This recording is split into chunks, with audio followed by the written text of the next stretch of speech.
Ladies and gentlemen, I am joined today by the great Chris Dalla Riva. Chris, thank you for joining me on Yo, That's My Jawn.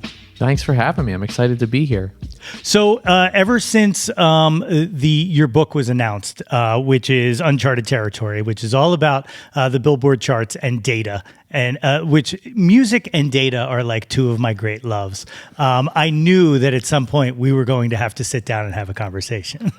Yeah, when we connected, I was excited to find a time to chat because I feel like a lot of people, most people are into music, some people are into data, but there's a smaller circle of people that are interested in both of them. So when I find someone that is at that intersection, I'm always down to chat.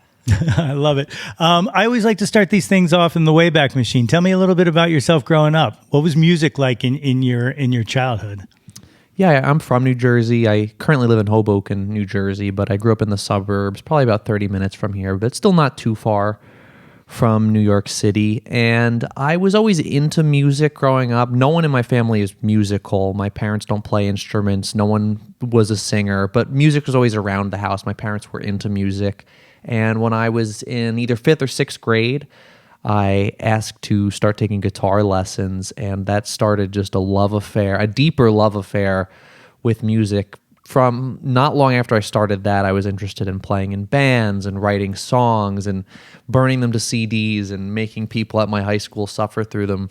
And then when I went to college in Boston, and I kept playing in bands. And then by the time I ended up moving back to New Jersey, I'd played most of like the small clubs in and around the Boston area. And I still play now. I have not been as involved with fronting my own band, but I have been playing bass with my cousin's band, which is more of like a punk band, which is a little bit different from what I typically do. But yeah, I've always been infatuated with the creative process. I've always loved singing and playing the guitar and just creating things and putting them out there and seeing what happens. Yeah. When you were first starting to play guitar, can you remember, this is one of my favorite questions to ask, what the first song you could play from start to finish was?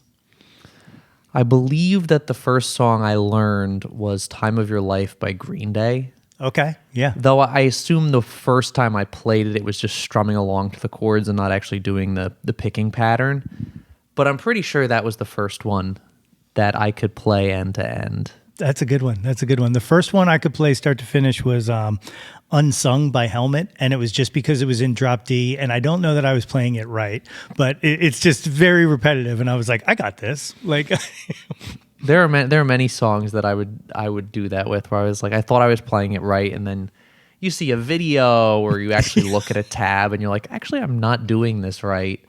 I had a teacher growing up I'm still really good friends with him. He was an incredible teacher, and we were playing this Led Zeppelin song, and then months later or years later, I saw somebody else playing it, and I was like, oh, they're playing a little bit differently. And I reached out to my teacher. He was like, oh, yeah, I changed it a little just so it fit what I was trying to teach you more. I was like, okay, that makes sense. Yeah. Oh, it's the best. The opposite of that, though, I can't tell you how many times I'm going through Ultimate Guitar, like playing tabs and stuff, and I'm like, this is just wrong on its face, and I don't even know how you, like, not only play it wrong, but then, like, wrote it down wrong, and then uploaded it for other people to play wrong. Yeah. Yeah, Ultimate Guitar, when it's right, it's right. When it's wrong, it's super wrong. I definitely think, especially if you're looking up chords on there, people are pretty good with just major and minor chords, but if there start to be like minor sevenths and major sevenths, you have to use your ear to make sure that it's actually notated on the page. Yeah. There's a lot of, this is close enough, and I know what that means, Yeah, exactly. Yeah, I'm very guilty of simplifying songs for myself. I play out like solo acoustic mostly anymore, occasionally with a buddy of mine on drums, but yeah, like I'm like, you get the point of what I'm playing here. I mean, it totally depends on the song. Sometimes you really don't need to capture exactly what was on the recording, and songs are open to interpretation. So sometimes it makes more sense, especially when you're just playing it on an acoustic guitar and like the studio recording has strings and horns, you know. Yeah, for sure. So you went to school in Boston. What did you go to school for? I studied math and economics, which I guess makes sense for my dual interest in in data numbers. Some people would have found that strange. It's like growing up, I was into music. I liked English class, I liked reading and writing, but I also enjoyed math. So, it's a nice combination of interests what I've been able to do post grad. But even I didn't study music in school, but I still played in bands, was always collaborating with music projects with people throughout college. Yeah. Music to me is math. Like music is math. Like it's just so like it doesn't seem like a stretch for me to kind of be interested in both of those because they are kind of both solving for equations, and there are, equations that don't work in music, like Totally. I think I didn't really realize this about math until I went to college is, if you're just solving algebraic equations or whatever, it's sort of like, all right, here's the process, just do it 1,000 times and you'll understand it. But when you're trying to solve a math problem that's a little bit more abstract, there is a creative component that I agree, it sort of scratches the same part of your brain as when you're trying to figure out how to put a song together or you're trying to figure out how to arrange something. It's different, but it's highly related. Yeah. Backing up just a little bit, when you were talking about writing and recording to CDR and whatnot and forcing your friends, do you still have any of that? Does any of that music still exist?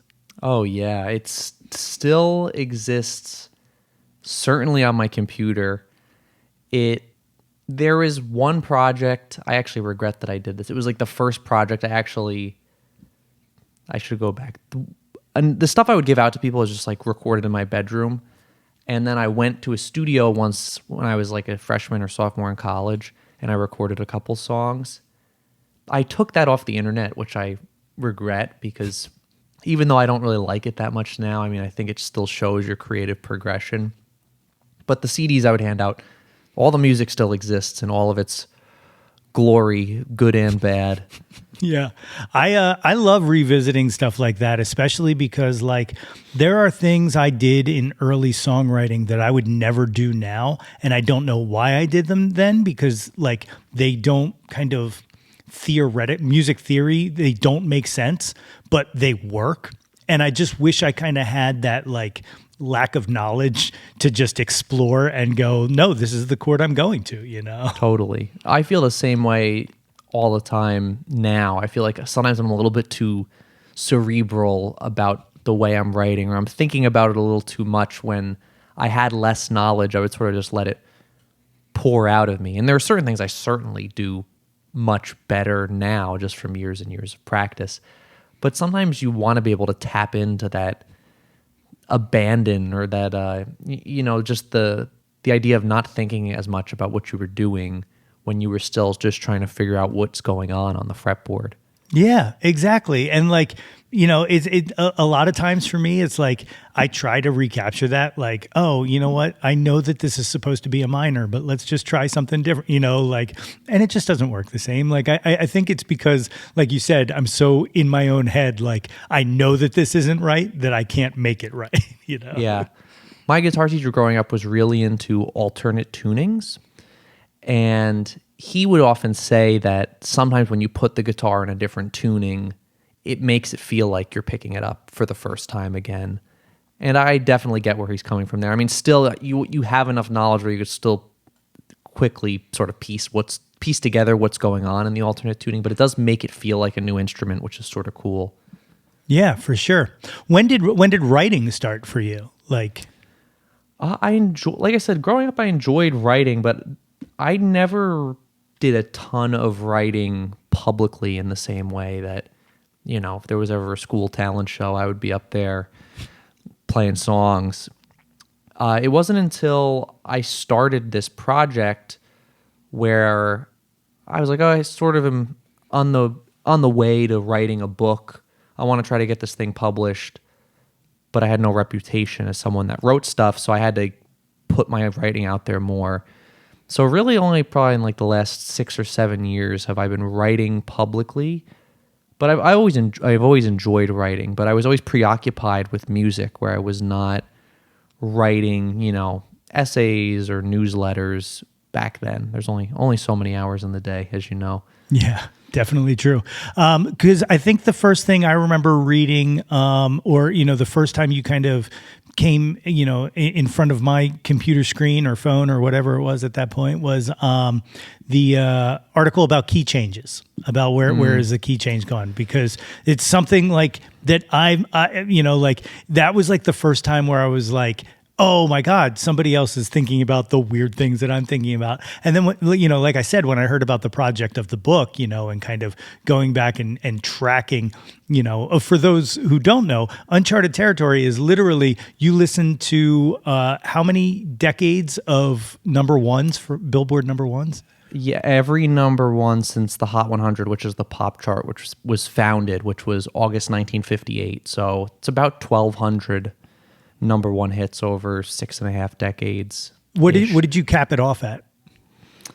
Well, I would have just kept going, but book publishing, I feel like, is one of the few things in this world that still moves sort of slow. So I ended up stopping like just at the beginning of 2025. I think the last song I did was, the last I listened to was "Die with a Smile" by Lady Gaga and Bruno Mars. I think. I don't know if I might have gone one or two past that, but that was pretty much the cutoff. If that's the last one, that's like a good closer. I like that. That is, I did not think of that, but yeah, it's a good song too. Yeah, so not bad. So when did you start? When did you start kind of the project? So I started it, I think, in like 2018 or 2019, 2018 or 2019. I just concocted this idea that I was going to listen to every number one hit. Because as we've talked about, I played music. I mean, I've always been interested in the history of music. I thought I'll listen to one of these songs a day, play along on my guitar. Maybe I'll improve as a songwriter. I think my songs got better, but that ended up being beside the point. Where I started to notice some trends as I went along. I wrote something up and I sent it to this professor that I'd had in college, and he was like, "Oh, this is pretty good. You should keep at this."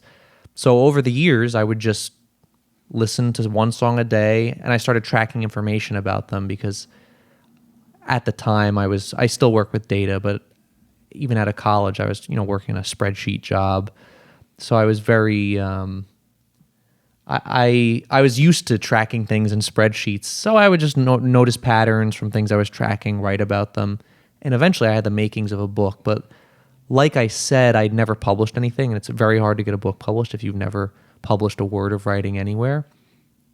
So I eventually pitched this idea on how there are fewer key changes, which is something that was in the data set.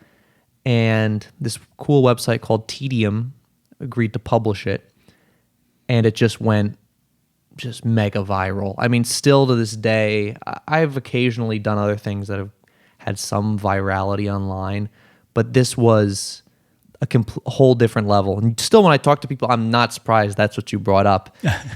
When I talk to people today, and this is, 4 or 5 years later, it's still the piece most people are familiar with because it just went very, very viral to the point where I would go on Twitter and I would see musicians that I was fans of like arguing about it, because it sort of sparked a debate about like what caused this and is this good or is this bad. And still occasionally people reach out to me about it. Someone just sent me today, there's a popular YouTube channel, I don't know if you ever come across, it's called, I might screw up how to say this, I think it's called Pianote or something. Okay. Where they'll like get a famous piano player in and they'll play them songs and they'll improvise over them, or they'll play them something they haven't heard before. Oh, okay, I think I've seen that, yeah. And there was one that came out today where the guy was like, yeah, I don't know if you ever read that article about how there are no key changes in popular music. And then they popped the graphic from the piece on the screen. And I was like, oh, this thing is going to follow me till I die, which isn't a bad thing. But so then I sort of parlayed that into a lot of other writing opportunities. And it's just been slow, steady progress since then. One of the things that I really appreciate about your writing, and I'm going to assume the rest of the book is kind of similar, is that like you let the data kind of talk. Like you don't, like we kind of live in a kind of take economy. And I feel like you do a very good job. And that isn't to say that you don't share your own opinions, but like it doesn't come across as like this is why. You know what I mean? Like one of my problems with the internet at writ large is just this kind of like, no one can just say, I believe something. It's always just like, no, this is how it is because I say it is, like this kind of Totally. declarative statements instead of just kind of like the conversation, like, hey, you know what I think, and then like, maybe I'm wrong, but that's just what I think, I think one of the things you learn working with data is that you become even more skeptical of data because it gets very easy to misuse and mislead people. So I always try to keep an open mind when I'm doing this stuff to be like, well, maybe this is, if someone shows me something that will convince me otherwise, I'll try to change my mind. So yeah, no, I appreciate that. I try to come across that way. And also, I'm always like, we're talking about music at the end of the day, even if it's wrapped up in something serious. It's like we have to talk about it somewhat lightly. Yeah. I don't need to scream at people online about the Beatles and the Rolling Stones. It just sounds miserable. Yeah. Like this, it's kind of like people are probably tired of hearing this, but it's kind of the genesis of this project was this, That's My Jawn show was just like, I wanted to talk to people about things they like. Because like I'll admit it, I'm a Gen Xer, so I'm cynical as hell, and like I have to go out of my nature to just be a positive guy, but like I wanted to kind of explore that. I kind of wanted to just talk about things I like I like data and I like music, and so like this is I'm super excited to like kind of dig into this. How many like what kind of in your data collection, like what all kind of data points were you hitting? Anything that sort of interested me. The way it started was I had a friend who listened to all these songs with me. I was probably 10 songs in, and I was telling him I was going to try to do this. He was like, "Oh, I'll do it." So with you. So I every day I would send him the song. We'd both listen to it. We'd chat about it, and then we'd rate it from 1 to 10. And I would just track our ratings in a spreadsheet. And then that spreadsheet slowly blew up, and I actually have it published online. Anyone can access it. There's the most basic things about the songs: who wrote them, who produced them, what label put them out. There is some ways that we try to quantify, like what it sounds like. I would get these, Spotify publishes this information, like how danceable is a song, how happy is the song. They make these stats available. Some things about the cultural context of the song. Did it become popular because it was in a movie? Was it written for a movie or a television show? And then a lot of stuff about the structure of the songs, what sort of goes on in the song, what instruments are involved, and some things about demographics. So was the artist white? What about the producer? What about the songwriter? I try to track those trends too. Same with gender. So again, anything that I was remotely interested in, I'd be like, all right, I'll add that as a data point and plot it on a chart and see if it looks interesting, and then I'll write about it if it is. But it's sort of all over the place. Did the data tell you anything surprising that you didn't know or that you didn't expect it to? Yeah, I think that was part of the project, that there were many things I learned that I felt like reinforced the feelings that I'd already had about popular music, and there were other things that I learned that overturned the feelings that I had about popular music or changed them. I think a good example is, and this shows like why the context around data is important, is I would again track who wrote each song, and you start noticing as time goes on that there are a lot more songwriters credited on number one hits. For decades, it was really, on average, it was 2 people, which makes sense when you think of all the famous songwriting duos. And then you get to the 2000s, it's like, oh, there's 6 songwriters on this, so there's 8 songwriters on this.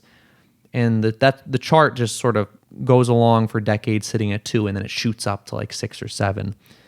I was not completely aware of this before going in to this project, but at the same time, again, the context matters, where decades before, you were really only getting a songwriting credit if you wrote lyrics, if you wrote the melody, you wrote the chord progression.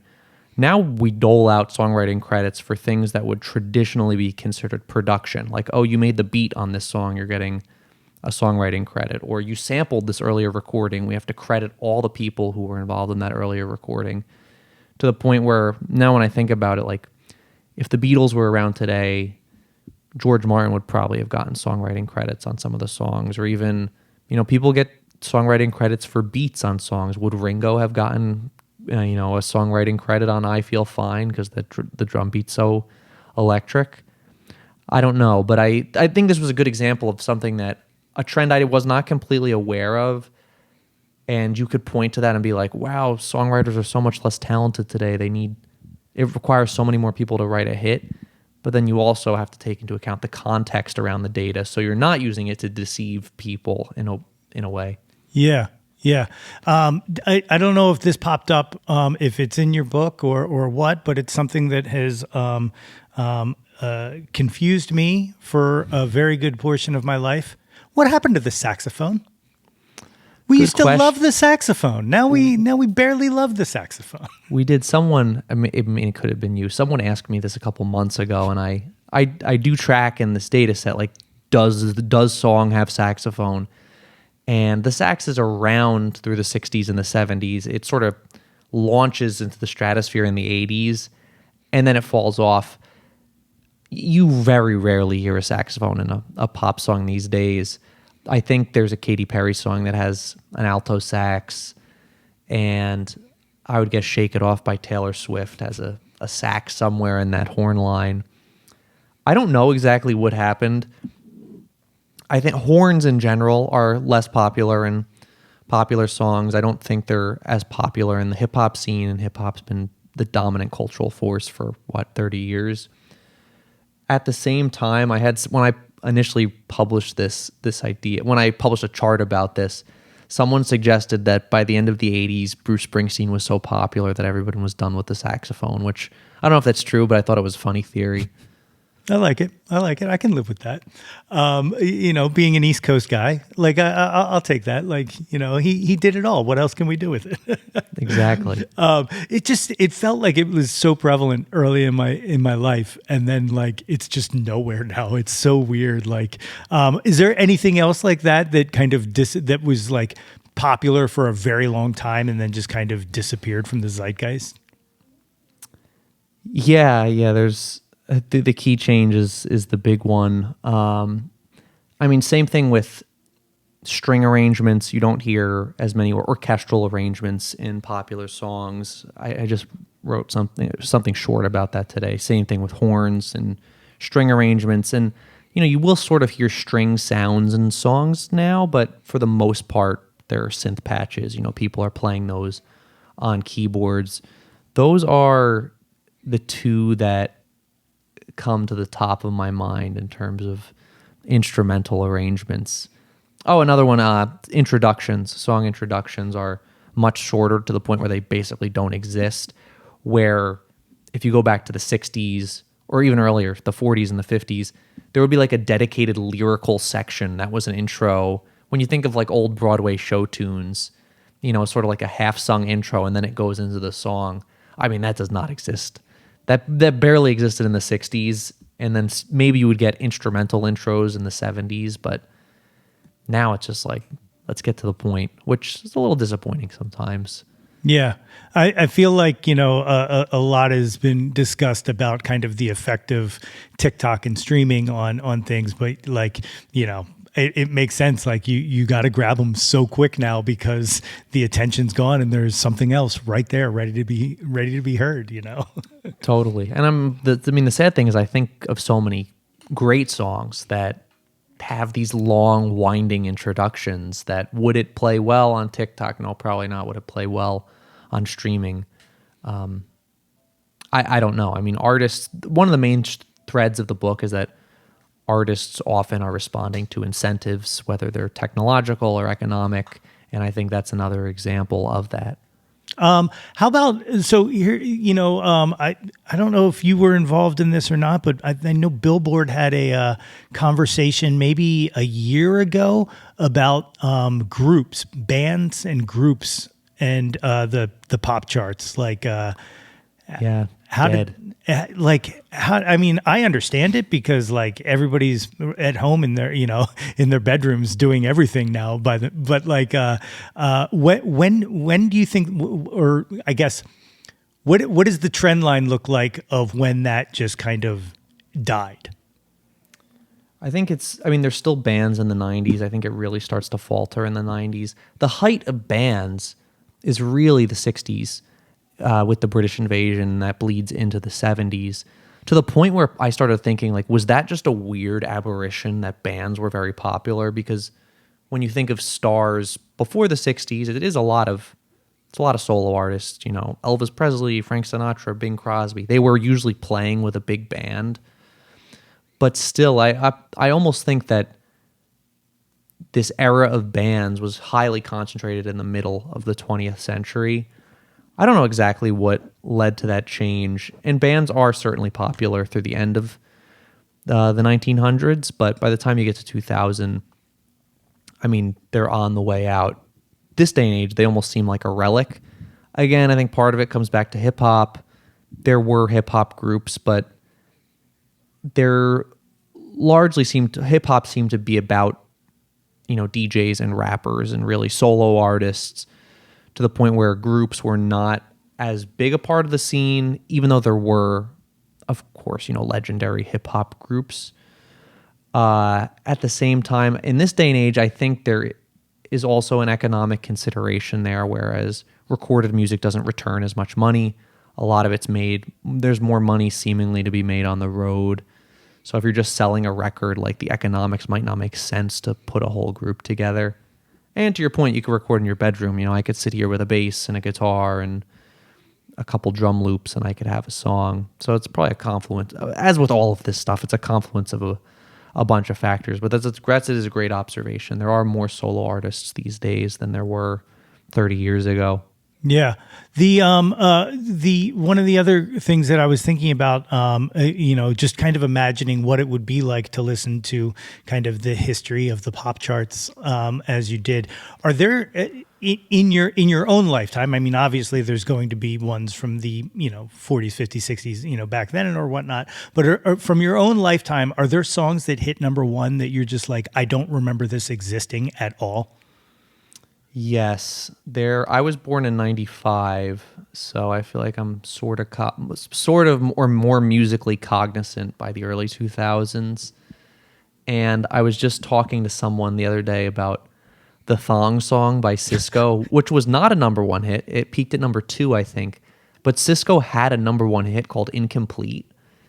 And when I remember listening to it, when I saw Cisco had a number 1, I was like, oh, it's got to be the Thong Song. Was not the Thong Song, and I was like, I have no idea what this song is.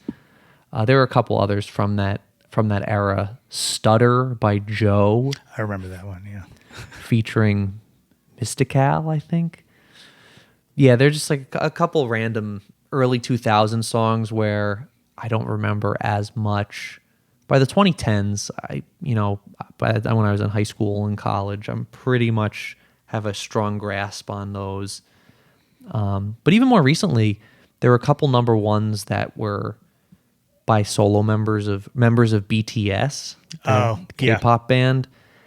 And it's sort of like, obviously they're very popular, but to me it partially exists in its own world, where they have this very intense fandom that can drive songs to the top of the charts, but sometimes the songs don't make like a wider impact. And I would listen to those and I'd be like, I've never heard this before, but it topped the charts. Yeah. Well, speaking of that fandom, one of the other things that you've written about recently on your Substack is the take that poptimism isn't the problem, but online fandoms are. I guess I'm trying to think of how to say this without coming across as a super old guy and without getting flamed on the internet for making this comment. Whoa. Who are the fandoms that you think contribute to the issue? Obviously the Swifties. All right, we'll just get that out of the way. Yeah, I mean the large part of my point is there's this rockism, poptimism debate in the 2000s, but by the 2000s, people were like, well, just because something's popular doesn't mean it's necessarily bad. And I think that's a good corrective to have. I think we have definitely gone too far where now sometimes people are arguing that because something is popular, it is good, which if you're a Gen Xer, I feel like that would never have crossed your mind. You are correct. But yeah, I always see it on Twitter. It's mostly the artists whose fandoms would probably come to mind. Taylor Swift fans, Beyonce fans, BTS fans. It's all over the place, though. I work in music streaming on our first platform called Audio Mac, and it's very popular in Africa. And there are, same thing, I mean, there are intense fandoms out there that proliferate on Twitter and other parts of the internet. And I just always see this very bizarre thing where I see people arguing about which artist is better or what song is better, and then ultimately one of these people is just like, well, this one sold more, so it's better. And I'm like, that was never. I've been in many music debates in my life, Biggie versus Tupac, Beatles versus Stones, blah blah blah. I had never once heard someone bring up record sales in those debates, whereas now online that seems pretty common. So, yeah, I think that's bad for discourse when then it's more of just like an exercise in economics. It doesn't really have anything to do with what's the music actually is. Well, you know what I think part of the problem is, and I was just talking about this with a bunch of people at a kind of Philly music conference the other day, is I don't know that, I think we made a mistake kind of letting specifically Spotify, but I don't want to, whenever I say Spotify, I don't want to let everybody else off the hook. You know what I mean? Like it's just kind of like YouTube's in this, Apple, everybody's in this, but like that we let the idea of a stream be kind of the merit of worth, like festivals are booked off of how many streams you have, how many followers you have, stuff like that. Instead of just kind of like the culture itself, we've kind of, and that isn't to pretend that pop music hasn't always been about, financial success. Like I'm not trying to act, brand new, like this is a new thing, but I don't know what the fix is, other than if Spotify tomorrow were like, we're just not going to show you how much something streams. So, yeah, I mean, it's a complicated question because there are some artists who like literally build fandoms brick by brick, and decades ago maybe they wouldn't have gotten a chance if some festival booker couldn't see like, oh, you have a lot of fans online. I agree with you that there is a problematic nature to only booking things that have gotten a ton of streams or have a ton of followers, because there are a lot of great artists who just need someone to take a chance on them and aren't as good as playing the social media game as others. I do really think that the world would be a better place, not just the music world, if all streaming sites, video sites, social media platforms did not show interaction counts. Yeah. I think it creates tremendous bias. I mean, maybe Spotify still has a list of these are the most popular songs. I don't think there's necessarily something wrong with that. But I think you would have a more open mind to listening to things if the music just had to stand on its own rather than being like, wow, this song by The Weeknd has 5 billion streams. I have to listen to this one. Yeah. It's self-perpetuating. Sort of like the joke how eventually the only marketing for Thriller was that it was the greatest selling album of all time. Yeah. Well, I mean, like you said, it's the same thing with like the movie industry and stuff. Like I feel like one of the negative kind of things that came out of the internet is we've kind of made everything fantasy football, where we need to, we're all like, well, what did it do at the box office? It's like, what do you care? You're not making that money. Like, you know what I mean? Like, whenever, the majority of critical pieces about Marvel, a Marvel movie comes out and it's like, well, Marvel fell off, and it's like, okay, how's the movie? Like, do you know what I mean? And I find music to be the same thing, which,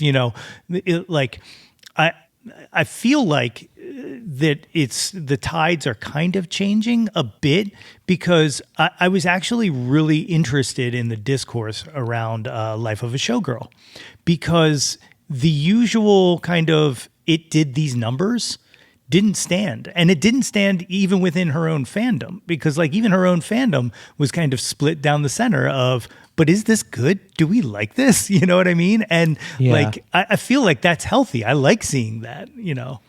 Totally. I mean, if we're like, you know, we have to hold billionaires to task for what they do, is like Taylor Swift and all other superstars.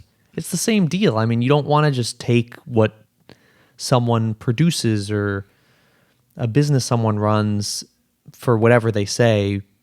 It's just it's a bad way to organize your society. It's probably bad personally for you too. I mean, you don't want to have a cultish following of some musical artists. And I say that as someone who's very devoted to a lot of music, but you know, you want to be able to say this artist that I like made something bad.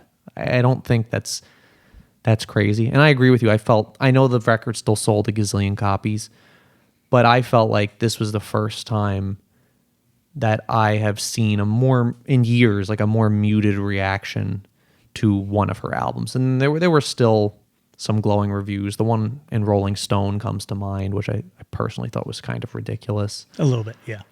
But yeah, it seemed like people seemed a little bit fairer about just taking that music for what it is, rather than constructing all these narratives about who Taylor Swift is and what this says about her and her relationships. Yeah. So I am kind of chuckling in my head, because we were both just like, you know, take away all of the kind of engagement stats and stuff like that two guys who are as into data as we are like, can you just please take the data away? Like, but there's a fun irony there. No, I definitely. One of the questions I wanted to ask, though, about kind of the charts, which was, are there any songs you are now obsessed with that you didn't know existed before the project started? Oh, totally. I mean, the one genre in general that I came to have a lot more respect for was disco.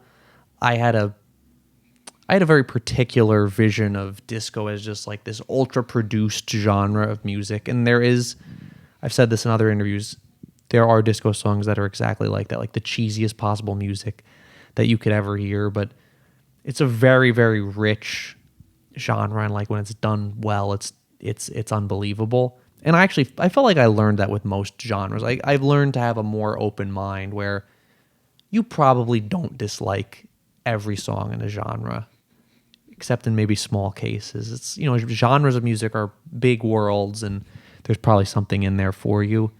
The one song I bring up constantly is a song from the early 70s called Want Ads by a group called Honeycomb. And it's sort of in like a Motown-ish style. It's very soulful. It's a little bit funky. Not only had I never heard this song, it has left zero cultural imprint, and it's awesome. It just absolutely rips. And anytime someone's like, oh, what's the most underrated song? I'm like, you need to go listen to Want Ads by Honeycomb. I dig it. I can't wait to check that out after this. I've never heard it in my life. At least I don't think so. We'll see. Yeah. But there are, especially in the earlier decades, you know, late 50s, early 60s, there were certainly number one hits that I had never heard of. A group in the late 50s called the Fleetwoods. Mm-hmm. They were actually the first group to top the charts twice. I actually came to really like a lot of their music, but their first number one is a song called Come Softly to Me. Really beautiful song. So yeah, constant. Every decade, there was usually one song I came across that I wasn't familiar with. Is there a decade that you can now have definitively say, I think this was the best decade?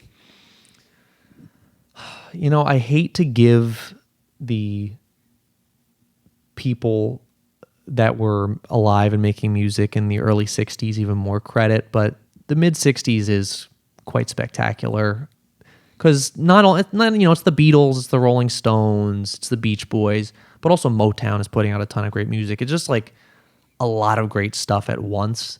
I don't know if I would even pick a decade.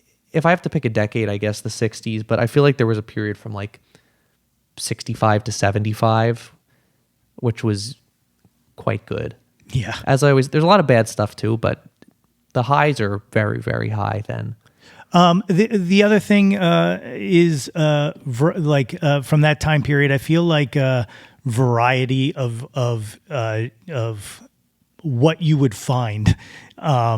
And I don't know if the data speaks to that, but like it just seems like there were so many different kind of genres that kind of were kind of living together on the charts at the same time, and like not just straight up songs, but sometimes instrumentals, and sometimes like the instrumental's dead, right? Like when was the last time an instrumental charted?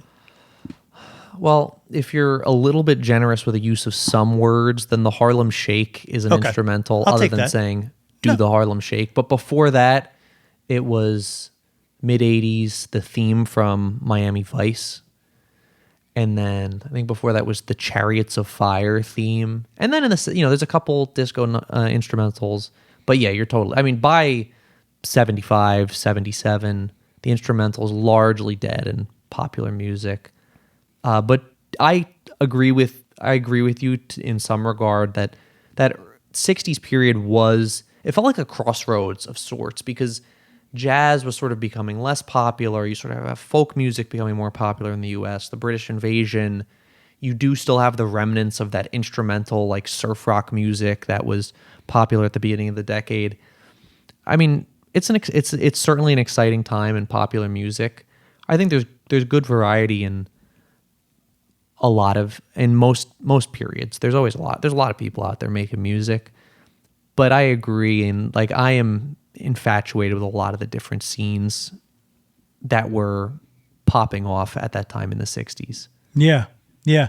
And, and like, I do also like, I don't want it to sound like I'm kind of denigrating what we currently have or whatnot, because a lot of that stuff like became culture. Like it like there's elements of all of that stuff in what we still do today. So like, it's not like it truly ever went away, but like one of the things I always laugh about is like when people are like, where are all the rock bands? Where are all the da da da da da? And I'm like, in like 65, people were like, where are all the big bands? Where are all the, you know what I mean? Like this is just something like music evolves. Like, I don't know. That's something I've actually changed my opinion on. I feel like over the years, is it's actually okay. It's sort of good when a genre dies that was popular for a long time and a new thing comes along. Like, we would not want to live in a world where jazz was still the most popular genre in America. Not because I have anything against jazz, but you don't want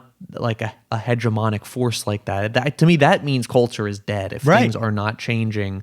And I love rock music, so I do wish there were more rock bands. But there's still, I mean, you said you live around Philly. I mean, there's always little clubs with rock shows going on. It's the same in New York City. I mean, if you're willing to go look for it, it's probably there, even if it's not what's on the radio. Yeah. Well, I think that's what it is like people are always like, why are there no rock bands anymore? It's like, there are. You're just not going to look for them. Like they're just not being served to you. And that's the challenge. Do you think doesn't it feel like there's we should be kind of making a change in sounds, like from studying? Because like I feel like since 2015, like you can play a song from 2015 right now and it could probably chart because it sounds exactly like similar, like, stylistically. Aren't we due? I think we are due. This is I feel like everyone who writes on the internet has their take on cultural stagnation, or however you want to refer to it. And I definitely do get that. Part of me thinks like, are we overstating the case a little, just because I like to play devil's advocate a little bit? Like if we went and looked at the year-end top 100 a decade ago and listened to them, would those songs all still sound like they could be popular today? I honestly don't know offhand. I totally hear what you're saying, though. I mean, a lot of the things that were popular a decade ago, and even a lot of the stars, Drake, Taylor Swift, these people are still around and they're still very popular. Beyonce. So there is... I just feel like I can never commit in this debate because I always go back and forth, but there is totally a case that music has not changed as much as it should have in the last decade. And I mean, I'd be down for another revolution, but Yeah. where's it going to come from? What's it going to sound like? I don't know exactly. My standing theory on it, and again, I don't like to just crush Spotify on this, but just culture in general. It's not just them. So like I always I started to have to precursor this because I feel like it sounds like I'm just this giant Spotify hater, and this podcast is hosted on Spotify, so I don't want that to come across that way. But I think part of the issue is kind of the way algorithms are. If you like this, you will like this. So like you want to make something that sounds like something that is, that will get you recommended. So like we've kind of devalued being different, because if you're different, then you have to work harder to kind of stand out in a recommendation kind of swamp. I wrote about this a little bit, and some other people have pointed out, one of the most popular songs in the history of Spotify is this song called The Night We Met by this group Lord Huron, who is like a cool rock band. But if you look on other platforms, that song is not as popular, and it just seems like the Spotify algorithm has a particular affinity for this song for whatever reason. And I think it's a good example of how, I mean, I part of my job is I like work on personalization algorithms, and if there's ways for these things to go haywire if they're not actively managed, and there are choices we can make in how they are designed. Like for a long time at AudioMac, our personalized song recommendations would only serve you music you'd never heard before, whereas you could ratchet that in the complete other direction. I can just tell it to serve you music not only that we know you've heard, but that we know you love. So there are ways to hopefully make these things better for music, better for listening, make people more adventurous. But it is an active decision from who's ever designing these systems, which I think we forget. It's just people are like, oh, the algorithm. It's like, well, someone decided. Right. It's not, no one's back there turning the crank, but someone is deciding like, how do we want to recommend things? What do we want to optimize this towards? There are better ways you can do things, and I totally hear that criticism. And I do appreciate you not just ragging on Spotify, because I know that they're the biggest, so there's a reason people latch onto them. But most other platforms function pretty much the same, under the same economics and in the same way. So it's good to talk about it more generally. Yeah, it's one of the things I talked about this a few years ago, but like it always comes back up that like I don't think and I read the thing you said about, or wrote about algorithm, kind of the algorithm argument the other day or week, or I don't know, time's a flat circle to me, but you know what, like to me the algorithm is just kind of the digital embodiment of karma, because like the problem isn't the algorithm, it's how we engage with it, because it's just it can't do anything but react to us. So like, if it, much like karma, you put good into the world, good exists. You put bad into the world, bad exists. And I think you engage with these certain things, like, of course it's going to kind of gravitate and feed you that. Like, that's not the problem of kind of the programming. That's the problem of human nature. Like, yeah. I mean, and that's what I always say to people is, when people are like, oh, everyone listens passively to music these days. Like, what do you think pop radio was for the last 70 years? There's a lot of people listen to music passively, which, do I wish more listening was very active and you're reading the liner notes? Sure, but I think it's a pipe dream to pretend that that's always how people were listening. And I say that despite there being definite problems with how streaming functions in certain regards. But yeah, you are in some sense dealing with the fact that we're humans. Yeah, for sure. Can't get around that. You want to go through this questionnaire? This is how I put everyone through this. It's called the Jauntlet. It starts with the one-hit wonders, and these are. I feel like you're the most learned person to be able to put some of these people against, because you've listened to the history of music. So I feel like your answers may hold more weight than most. Oh man, I don't know. I'll tell you what I think. It's all preference. There's no wrong answers. First one: Billy Joel or Elton John? Who do you prefer? Do I give an explanation here, or are we just rapid firing? It's up to you. If you got something you want to say about it, you can go right in on it, or if you just want to give an answer. Like them both. Billy Joel. I feel like my dad was a bigger Billy Joel fan, so I'm just more, the music's more ingrained. And there was just a great documentary about Billy Joel, which, you know, it reminded me how great a lot of his music is. He does have a bad Billy Joel song is very bad though, but at the best, I think I think the average Elton John song might be better than the average Billy Joel song, but I think the peak Billy Joel song trumps Elton. Good answer. Good answer. I like that. Debbie Harry or Joan Jett? Again, like them both. Debbie Harry, I think Blondie had a bit more range. You know, they sort of worked across a couple different genres, which I always thought was cool. Very cool. Aretha Franklin or Tina Turner? For me, this was, I feel like it's hard not to choose Aretha Franklin. She is the voice, I feel like, for a lot of people, and for good reason. Definitely. Nirvana or Pearl Jam? I went with Nirvana here. Oddly, grunge is something that I've never totally gotten. I mean, I know the big songs, and I like a lot of Nirvana songs, but I feel like for some people, this would be a very difficult question. And for me, I don't feel terribly strongly in either direction, but I like Nirvana more. You know what I think the thing about grunge was, that a few people have spoken to this and whatnot, but like it was the perfect kind of age crossover where like old rockers were like, oh, I can get down with this. And, you know, young people were like, this is our music. It speaks to us. And like that kind of crossover kind of led everybody to the CD store, you know? Yes. You know what I mean? That is cool. Yeah, that's a good way to describe it. Yeah. Janis Joplin or Stevie Nicks? I got to go with Stevie Nicks here. Just longer career. Maybe if Janis, if she did not die as young as she did, maybe there would be more to her discography, but great voice, though. Great voice. Side note: one of the things I wanted to ask about studying all of the Billboard, was there anybody who did not show up in the number ones that shocked you? Yes, there are.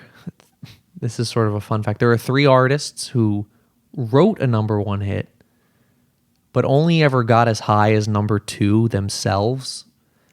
And the 3 people are Bruce Springsteen, Bob Dylan, and Randy Newman. They all wrote number 1 hits, but performing themselves, they never got past number 2. Wow. I feel like that shocks people. Also, Creedence Clearwater Revival has the record for the most number 2 hits without getting to number 1. They had like 7 songs peak at number 2. Wow. So I feel like those usually surprise people. Yeah. You know, it surprised me. I only found this out like a few years ago, and I lived through that time period. So it kind of really, really confused me because I know how ubiquitous it was that You Can't Touch This was never a number 1. Yeah, that is weird. Right? Like that is like, and that's a song that everybody knows. It blows my mind. But Ice Ice Baby was. So, you know, there's no justice in the world. The one thing to keep in mind is that like the rules for how they calculate the charts also change over time. So it's an imperfect measurement. You know, they're trying the best that they can. Yeah. It just changed again too, didn't it? Like they just, the duration of time that something can spend on the charts has just recently changed. Yeah, they did just change it because things were just like staying in the charts for literally years, and the industry wants the chart to look fresh. Yeah. So they're always making decisions like that. Yeah, it's interesting. The big cliche, Beatles or the Stones? 2 of my favorite bands. More of a Beatles guy if I have to choose. Okay, yeah. But you can't go wrong with that one in either direction. For sure. Last one of the one-hit wonders, Bohemian Rhapsody or Stairway to Heaven? For 2 really famous songs that I probably never have to hear again, even though I love them both, I think Stairway. Okay. I listened to both of these before the show, and I was like, maybe I just hadn't heard Stairway to Heaven in a while. I was like, oh yeah, this is totally worth the hype. Yeah, it's good. I talked to Kevin Hansen, who was in a band called Huffamoose in the 90s. I don't know if you're familiar with them or not, but he was the prosecution's expert witness in the Stairway to Heaven lawsuit. Oh, really? Yeah, and I had no idea about this. And when I got to this question, he was like, "I never want to hear Stairway to Heaven again because like I had to completely dismantle that song and explain it." He's like, and then on the stand, I had to play Stairway to Heaven in front of Robert Plant and Jimmy Page, and I was like, "Oh, That's Jesus." crazy. Yeah, isn't that wild? Yeah, that was like one of the weirder. Like, I wish I would have known that early on because that I would have made the entire interview about that court case. Like, That's cool. the second half of this is the top 10 countdown. In this, we use Jawn to be whatever you want it to be. It doesn't have to be music; it can be anything. First one is, what was your first Jawn? What was the first thing you were obsessed with as a kid? Okay, I was taking most of these as music. The first thing I was obsessed with. I was thinking of songs. I was obsessed with the song TNT by AC/DC because it was in, I think, Tony Hawk Pro Skater 2. Okay. Which introduced me to like a lot of cool punk and rock music. And that was AC/DC became my first favorite band because of that. That's awesome. I love that. Number 2, what's your current Jawn? What are you into right now? I just finished watching the television show The Pit, which I thought was exquisite. It's about a hospital in Pittsburgh. Yeah, I was pretty hooked on that for a while. I'm looking forward to season 2. I've been hearing a lot of really good things about it. I feel like I should check it out. Number 3, what was your first concert, first live show you saw? The Who. Wow. Or what was left of The Who at the time. I think it was, Daltrey, Townsend, Zach Starkey, and maybe Pete Townsend's son on bass or something. Oh, wow. Yeah, I saw. We had tickets to see The Who, and then they canceled or postponed the show because John Entwistle passed away. And when they rescheduled it, we went to see it, and Pino Palladino was playing bass, which was awesome. I'm a big Pino fan. But as Pete went around introducing everybody in the band, he introduced Zach, and then he gets to Pino and he goes, and replacing another Who corpse, this is Pino Palladino. And I was like, Jesus Christ. Which was the craziest stage banter until just last week. I heard possibly better. I saw Jeff Tweedy at Union Transfer, and he's playing in this band with his son Spencer and his other son, whose name escapes me, but he's got his 2 sons in the band. And right before playing this one song, he goes, "I wrote this next song about my dead dad." And the audience went, and he stopped for a second and he turned and he goes, "Guys, remember Grandpa?" Oh my God. It was the best. The absolute best. Number 4, what was the last concert you went to? I saw Lorde at MSG a couple weeks ago. Wow. How was that? I actually went in with low expectations because I would always see clips of her shows floating around online, and they seemed underwhelming, I guess would be the nice way to put it. But I had a great time. I thought she ended up putting on a really cool show, and she had a band, and the band was cool. That's awesome. I dig that. Number 5, what's your favorite concert you ever been to? I'll take a tiny bit of explanation. There's this band called St. Paul and the Broken Bones. Yes. Which is like a soul band. I got free tickets in college to go see them at this bar. I knew like a couple of their songs, and I wasn't 21, was 18 plus, but it was sold out. So I went by myself. I got myself a Coca-Cola while I was waiting for them to come on. And it was this little bar called, well, not little, probably held like 200 people, called Great Scott in Boston. And the room was just so small, and this band was clearly too big for this room. And it was absolutely electrifying. And then like 6 months later, they were opening for the Rolling Stones. So it was cool to see a band in like that small environment. And then a couple months later, like they'd sort of made it. That's awesome. That is killer. Yeah, they're great. What's the sushi song that they just released? Have you heard this? Yes, I can't think of its name though. Yeah, it's a good one. I dig it. Number 6, who have you never seen live that you wish you could have? They can be living or dead. 2 guys that sort of died around the same time-ish, I think. Or no, I guess it was a couple. No, maybe. Prince and Tom Petty, who I guess I theoretically could have seen both of them. I was old enough. And I feel like especially Tom Petty, like my dad's a big Tom Petty fan. He was always sort of in the area. Like, I'm sure you're familiar with the PNC Arts Center. Yeah. In Holmdel.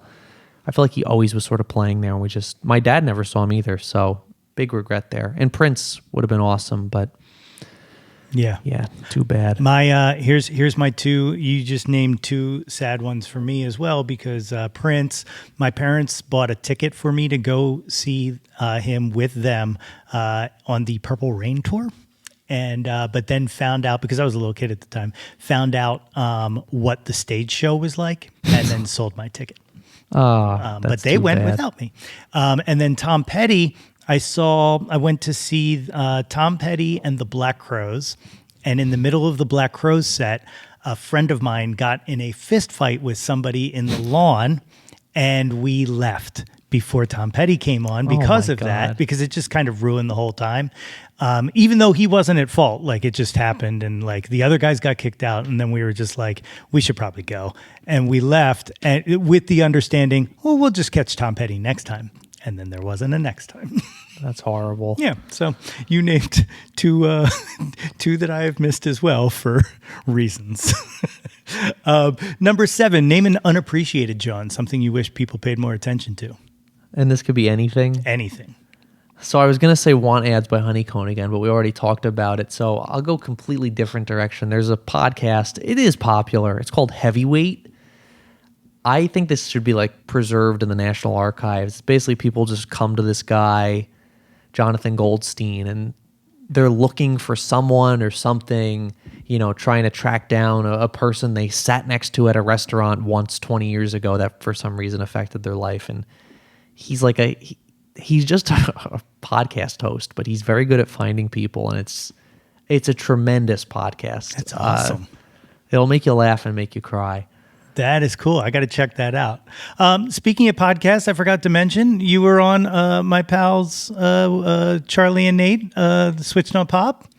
Oh yeah, you're friends with them? Well, no, not really. But Charlie, I'm in a Discord with Charlie. That's about it. That's okay. I consider him a friend. I don't know if he considers me a friend, but yeah, they're it's one of the best music podcasts around. Like same, it always comes back to this Key Change article. They invited me on a couple of years ago when that was going. When there was a big discourse around key changes. And then, I was able to come on for another episode a couple weeks ago. Yeah. They're great guys. Very cool. Very cool. The next one, number 8, I know this is a kind of hack question, but what's your favorite album? I usually say Born to Run by Bruce Springsteen. I'm a huge Springsteen fan. It's still, when I put it on, the album still sounds as fresh as ever. So it's probably going to continue to be the answer that I give to that. One of the comments I saw in one of the things you wrote was about what you think is the cruelest line or whatever in pop music history of if you want to if you want to be happy for the rest of your life, never make a pretty woman your life. Oh yeah. I think a good contender is she ain't a beauty, but hey, or you ain't a beauty, but hey, you're all right. Which I won't lie, Thunder Road is like, I usually say that's my favorite song too, and I remember. I don't know. We learned it on guitar with my guitar teacher, and he was like, "Never say that line to a woman." Yeah, yeah. It's I will say though, like I've come full circle because like I liked Bruce when I was younger. Then like it was like cool to not like Bruce, and now I'm like back in, and like I can like just reading his lyric sheets is just like reading poetry. Like I think Thunder Road lyrically is like one of the most amazing kind of vivid stories that like has been committed to song, and it's crazy. It blows my mind every single time. Like, and I forget where it was.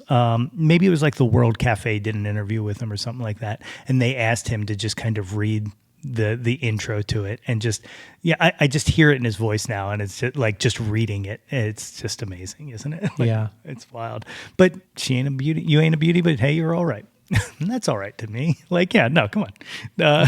So awesome. Number 9, name an artist whose output you'll consume anything they release. Also in the New Jersey vein, Jack Antonoff, he was originally became famous in the band Fun, which had that huge song We Are Young. And then over the years, he started a band called Bleachers that I really like, but he's just become a super producer where he's worked on a lot of Taylor Swift stuff, Lana Del Rey, Lorde. He gets around. I mean, this he's a busy man. So I'll usually check out a couple songs from whatever project he's producing just because I I think he's an interesting guy, and he's made a lot of albums that I really like. Yeah, I had Andrew Dost from Fun on this podcast. Oh, really? And I got to ask him, and I know he took it the way I meant it, but afterwards I was like, kind of sounded like a dick when you said it, but whatever. I got to ask him what it's like to write a song as ubiquitous and as like otherworldly as We Are Young, to like enter the zeitgeist and then ever try to write another song again. Because like can you just normally write a song was kind of my question, or are you always kind of chasing, well, I know I have this in me, you know what I mean? Yeah. Like, it's tough. No, it's a great question. But yeah, he was like, he kind of was like, yeah, it did affect us for a while, but you know, that was a long time ago, essentially. Like, you know, you got to move past it or die, I guess. But yeah, it's wild. He was a very, very good guy. Very good guy. The 10th and final question of the top 10 countdown. What is your favorite Jawn of all time? Again, can be anything you want it to be.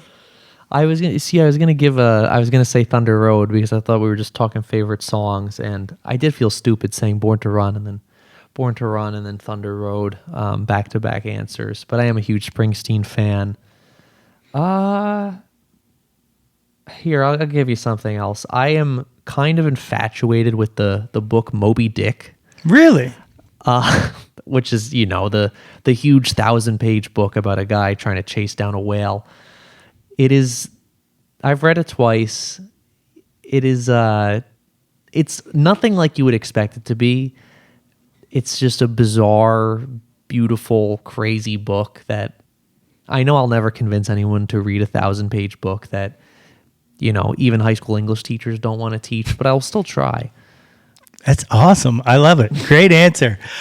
So the book comes out November 13th, full title, Uncharted Territory, What Numbers Tell Us About the Biggest Hit Songs and Ourselves. What did this project tell you about yourself?